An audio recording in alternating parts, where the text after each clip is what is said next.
हरतालिका तीज 2023 व्रत कथा हिंदी में 18 सितंबर दिन सोमवार को हरतालिका तीज का व्रत किया जाता है। यह पर्व हर वर्ष भाद्रपद माह के शुक्ल पक्ष तृतीया तिथि को मनाते हैं। इस व्रत के करने से भगवान शिव और माता पार्वती का आशीर्वाद प्राप्त होता है और जीवन के सभी कष्ट दूर होते हैं। हरतालिका तीज का पर्व भगवान शिव और माता पार्वती के अटूट रिश्तों को ध्यान में रखकर किया जाता है। इस दिन महिलाएं 16 श्रृंगार करके पूजा अर्चना करती हैं और अखंड सौभाग्य का आशीर्वाद प्राप्त करती हैं। साथ ही फिर हरतालिका तीज की कथा सुनती हैं। हरतालिक तीज के कथा सुनने व पढ़ने मात्र से भगवान शिव और माता पार्वती का आशीर्वाद प्राप्त होता है और सुख शांति और समृद्धि में वृद्धि होती है। यह कथा बहुत पवित्र मानी जाती है, इसलिए इस दिन हरतालिक तीज की कथा अवश्य सुननी व पढ़नी चाहिए। हरतालिका तीज की कथा। जिनके दिव्य केशों पर आकन के फूलों की माला शोभा देती है और जिन भगवान शंकर के मस्तक पर चंद्र और गले में मुंडों की माला पड़ी हुई है, जो माता पार्वती दिव्य वस्त्रों से तथा भगवान शंकर दिगंबर वेश धारण किए हैं, उन दोनों भवानी शंकर को नमस्कार करता हूँ।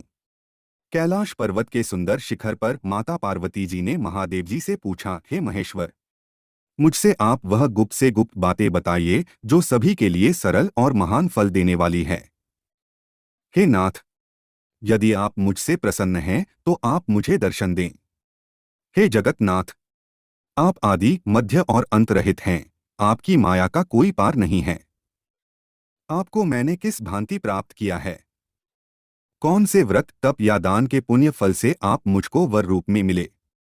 महादेव जी बोले, हे देवी, मैं आपके सामने उस व्रत के बारे में कहता हूँ जो परम गुप्त है। जैसे तारागणों में चंद्रमा और ग्रहों में सूर्य, वर्णों में ब्राह्मण, देवताओं में गंगा, पुराणों में महाभारत, वेदों में साम और इंद्रियों में मन श्रेष्ठ है, वैसे ही पुराण और वेद सब में इसका वर्णन आया है, जिसके प्रभाव से तुमको मेरा आधा आसन प्राप्त हुआ है। हे प्रिय, उसी का मैं तुमसे वर्णन करता हूँ। सुनो, भाद्रपद भादों मास के शुक्ल पक्ष की हस्त नक्षत्र के दिन इस व्रत का अनुष्ठान मात्र करने से सभी पापा का नाश हो जाता है। तुमने पहले हिमालय पर्वत पर इसी महान व्रत को किया था जो मैं तुम्हें सुनाता हूँ। पार्वती जी बोली, हे प्रभु, इस व्रत को मैंने किस लिए किया था, यह मुझे सुनने की इच्छा है, सो कृपा करके कहें। शंकर जी बोले, आर्यावर्त में हिमालय नामक एक महान पर्वत है, जहाँ अनेक प्रकार की भूमि अनेक प्रकार के वृक्षों से सुशोभित है, जो सदैव बर्फ से ढके हुए तथा गंगा की कलकल ध्वनि से शब्दायमान रहता है। हे पार्वती जी, तुमने बाल्यकाल में उसी स्थान पर परम तप किया था और 12 वर्ष तक के महीने में जल में रहकर तथा बैशाख मास में अग्नि में प्रवेश करके तप किया। सावन के महीने में बाहर खुले में निवास कर अन्न त्याग कर तप करती रहीं। तुम्हारे उस कष्ट को देखकर तुम्हारे पिता को बड़ी चिंता हुई। चिंता में वह सोचने लगे कि मैं इस कन्या का विवाह किससे करूं। एक दिन नारद जी वहां आए और देवर्षि नारद ने तुम शैलपुत्री को देखा। तुम्हारे पिता हिमालय ने देवर्षि को अर्घ्य पाद्य आसन देकर सम्मान सहित बिठाया और कहा, हे मुनीश्वर, आपने यहां तक आने का कष्ट कैसे किया, कहें क्या आज्ञा है? नारद जी बोले, हे गिरिराज, मैं विष्णु भगवान का भेजा हुआ यहां आया हूं। तुम मेरी बात सुनो। आप अपनी कन्या को उत्तम वर को दान करें। ब्रह्मा, इंद्र, शिव आदि देवताओं में विष्णु भगवान के समान कोई भी उत्तम नहीं है, इसलिए मेरे मत से आप अपनी कन्या का दान भगवान विष्णु को ही दें। हिमालय बोले, यदि भगवान वासुदेव स्वयं ही कन्या को ग्रहण करना चाहते हैं और इस कार्य के लिए ही आपका आगमन हुआ है, तो वह मेरे लिए गौरव की बात है। मैं अवश्य उन्हें ही दूंगा। हिमालय का यह आश्वासन सुनते ही देवर्षि नारद जी आकाश में अंतर्धान हो गए और भगवान विष्णु के पास पहुंचे। नारद जी ने हाथ जोड़कर भगवान विष्णु से कहा, प्रभु, आपका विवाह कार्य निश्चित हो गया है। इधर हिमालय ने पार्वती जी से प्रसन्नता पूर्वक कहा, हे पुत्री, मैंने तुमको गरुड़ध्वज भगवान विष्णु को अर्पण कर दिया है। पिता के इन वाक्यों को सुनते ही पार्वती जी अपनी सहेली के घर गईं और पृथ्वी पर गिरकर अत्यंत दुखित होकर विलाप करने लगीं। उनको विलाप करते हुए देखकर सखी बोली, हे देवी, तुम किस कारण से दुखी हो, मुझे बताओ, मैं अवश्य ही तुम्हारी इच्छा पूरी करूंगी। पार्वती बोली, हे सखी, सुन, मेरी जो मन की अभिलाषा है सुनाती हूँ। मैं महादेव जी को वरण करना चाहती हूँ। मेरे इस कार्य को पिताजी ने बिगाड़ना चाहा है, इसलिए मैं निसंदेह इस शरीर का त्याग करूंगी। पार्वती के इन वचनों को सुनकर सखी ने कहा, हे देवी, जिस वन को तुम्हारे पिताजी ने न देखा हो तुम वहां चली जाओ। तब देवी पार्वती अपनी सखी का यह वचन सुन ऐसे ही वन को चली गई।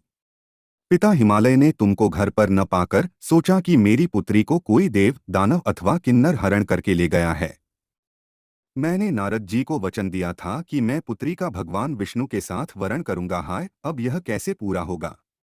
ऐसा सोचकर वे बहुत चिंतातुर हो मूर्छित हो गए। तब सब लोग हाहाकार करते हुए दौड़े और मूर्छा दूर होने पर गिरिराज से बोले कि हमें आप अपनी मूर्छा का कारण बताओ। हिमालय बोले, मेरे दुख का कारण यह है कि मेरी रत्नरूपी कन्या को कोई हरण कर ले गया, या सर्प ने काट लिया, या किसी सिंह ने मार डाला। वह ने जाने कहाँ चली गई, या उसे किसी राक्षस ने मार डाला है। इस प्रकार कहकर गिरिराज दुखित होकर ऐसे कांपने लगे जैसे तीव्र वायु के चलने पर कोई वृक्ष कांपता है। तत्पश्चात हे पार्वती, तुम्हें गिरिराज साथियों सहित घने जंगल में ढूंढने निकले। तुम भी सखी के साथ भयानक जंगल में घूमती हुई वन में एक नदी के तट पर एक गुफा में पहुंची। उस गुफा में तुम आनी सखी के साथ प्रवेश कर गईं, जहां तुम अन्न जल का त्याग करके बालू का लिंग बनाकर मेरी आराधना करती रहीं। उस समय पर भाद्रपद मास की हस्त नक्षत्र युक्त तृतीया के दिन तुमने मेरा विधि विधान से पूजन किया तथा रात्रि को गीत गायन करते हुए जागरण किया। तुम्हारे उस महाव्रत के प्रभाव से मेरा आसन डोलने लगा। मैं उसी स्थान पर आ गया जहां तुम और तुम्हारी सखी दोनों थीं। मैंने आकर तुमसे कहा, हे वरान्ने, मैं तुमसे प्रसन्न हूं, फिर तुम मुझसे वरदान मांग। तब तुमने कहा कि हे देव, यदि आप मुझसे प्रसन्न हैं तो आप महादेव जी ही मेरे पति हों। मैं तथास्तु ऐसा कहकर कैलाश पर्वत को चला गया और तुमने प्रभात होते ही मेरी उस बालू की प्रतिमा को नदी में विसर्जित कर दिया। हे शुभे, तुमने वहां अपनी सखी सहित व्रत का पारायण किया। इतने में तुम्हारे पिता हिमवान भी तुम्हें ढूंढते ढूंढते उसी घने वन में आ पहुंचे। उस समय उन्होंने नदी के तट पर दो कन्याओं को देखा तो ये तुम्हारे पास आ गए और तुम्हें हृदय से लगाकर रोने लगे। बोले, बेटी, तुम इस सिंह व्याघ्रादि युक्त घने जंगल में क्यों चली आई? तुमने कहा, है पिता, मैंने पहले ही अपना शरीर शंकर जी को समर्पित कर दिया था, लेकिन आपने नारद जी को कुछ और बोल दिया, इसलिए मैं महल से चली आई। ऐसा सुनकर हिमवान ने तुमसे कहा कि मैं तुम्हारी इच्छा के विरुद्ध यह कार्य नहीं करूंगा। तब वे तुम्हें लेकर घर को आए और तुम्हारा विवाह मेरे साथ कर दिया। हे प्रिय, उसी व्रत के प्रभाव से तुमको मेरा अर्धासन प्राप्त हुआ है। इस व्रतराज को मैंने अभी तक किसी के सम्मुख वर्णन नहीं किया है। हे देवी, अब मैं तुम्हें यह बताता हूं कि इस व्रत का यह नाम क्यों पड़ा। तुमको सखी हरण करके ले गई थी, इसलिए हरतालिका नाम पड़ा। पार्वती जी बोली, हे स्वामी, आपने इस व्रतराज का नाम तो बता दिया, लेकिन मुझे इसकी विधि और फल भी बताइए कि इसके करने से किस फल की प्राप्ति होती है। तब भगवान शंकर जी बोले, सौभाग्य की इच्छा रखने वाली महिलाओं को यह व्रत पूरे विधि विधान के साथ करना चाहिए। व्रत में केले के खंभों से मंडप बनाकर उसे वंदनवारों से सुशोभित करें। उसमें विविध रंगों के उत्तम रेशमी वस्त्र की चांदनी ऊपर तान दें। चंदन आदि सुगंधित द्रव्यों का लेपन करके महिलाएं एकत्रित हों। शंख, भेरी, मृदंग आदि बजावें। विधि पूर्वक मंगलाचार करके श्री गौरीशंकर की बालू निर्मित प्रतिमा स्थापित करें।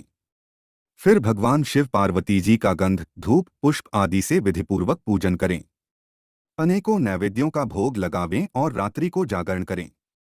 नारियल, सुपारी, जंवारी, नींबू, लौंग, अनार, नारंगी आदि ऋतुफलों तथा फूलों को एकत्रित करके धूप, दीप आदि से पूजन करके कहें, हे कल्याण स्वरूप शिव, हे मंगल रूप शिव, हे मंगल रूप महेश्वरी, हे शिवे, सब कामनाओं को देने वाली देवी कल्याण रूप तुम्हें नमस्कार है। कल्याण स्वरूप माता पार्वती, हम तुम्हें नमस्कार करते हैं। भगवान शंकर जी को सदैव नमस्कार करते हैं। हे ब्रह्मा रूपिणी जगत का पालन करने वाली माँ, आपको नमस्कार है। हे सिंहवाहिनी, मैं सांसारिक भय से व्याकुल हूँ, तुम मेरी रक्षा करो। हे महेश्वरी, मैंने इसी अभिलाषा से आपका पूजन किया है। हे पार्वती माता, आप मेरे ऊपर प्रसन्न होकर मुझे सुख और सौभाग्य प्रदान कीजिए। इस प्रकार के शब्दों द्वारा उमा सहित शंकर जी का पूजन करें। विधिपूर्वक कथा सुनकर गौ, वस्त्र, आभूषण आदि ब्राह्मणों को दान करें। इस प्रकार से व्रत करने वाले के सब पाप नष्ट हो जाते हैं।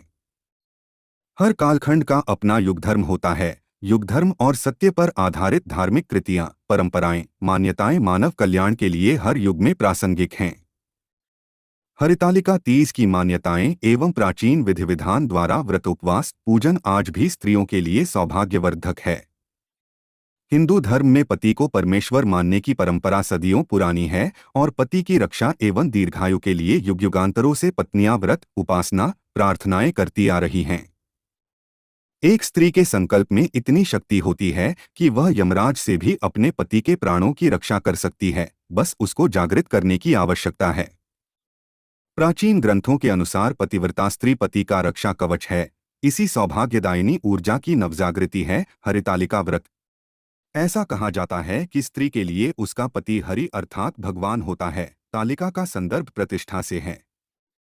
हरितालिका व्रत के पुण्य प्रताप से व्रतकर्ता स्त्री के पति को प्रतिष्ठा प्राप्त होती है। इसलिए इस अत्यंत कठिन व्रत के नियमों का पालन भी स्त्रियां पूर्ण विधि विधान से करती हैं।